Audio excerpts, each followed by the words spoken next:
పడిమెట్ల పైకెక్కి గుడికేగు భక్తులకు ఎదురొచ్చే బంగారు స్వామి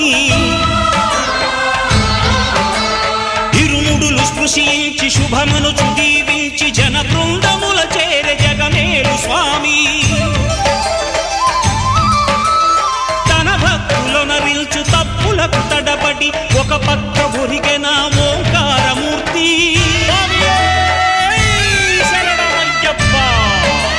స్వాములందరూ తనకు సాయము కాగా ధీమంతుడై లేచే ఆ కన్య స్వామి